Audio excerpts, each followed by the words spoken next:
When I'm inside my house, all curtains are closed. If I have blinds, they're all pulled down. Shayla is the only one I will allow inside my house. It is my dream to one day host a craft party or a quilting group and have my time to shine like that. This is all my crafts, and I just need to organize. But right now, I can't have anybody coming in. There's two things that I see as goals here. Number one is, I think it's important that you deal with psychological problems psychologically.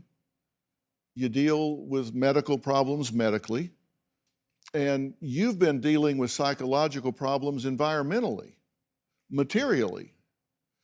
Based on your life history here, I don't ask myself why you're anxious or depressed.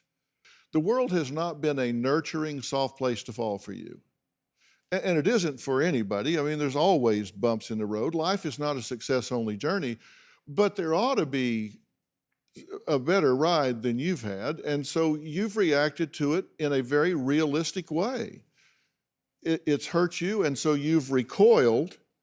And one thing that hoarders tell me an awful lot is, I feel like I'm in control of some stuff. It's like, if I can keep this, and I can keep this, and I can keep this, I feel like I'm in control of this stuff right here.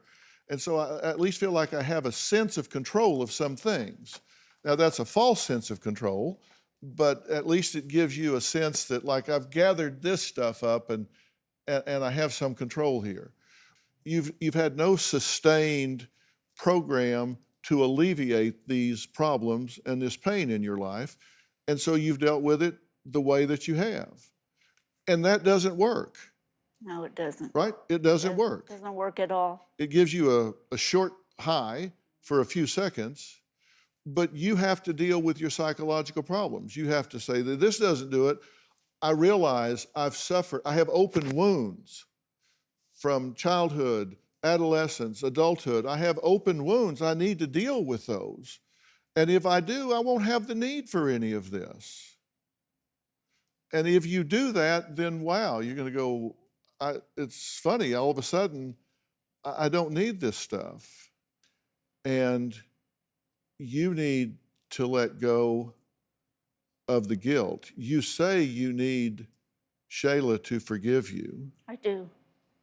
I have the feeling that Shayla is way ahead of you. Shayla, talk to us here. I do forgive her. I mean, I think she's very brave for putting herself out there and trying to get help. Not anybody could just do that. I wouldn't have the strength to do that. I mean, you see, I can't be there. I didn't have the strength to, but I'm very lucky that I have a strong mom that is able to do that. Well, tell her that. She's looking at you right now. Tell her that. I forgive you and I love you. I'm sorry that you're having to go through this. I love you, Shayla. Thank you for forgiving me. She's wonderful, isn't she? It's the best thing that ever happened in my life.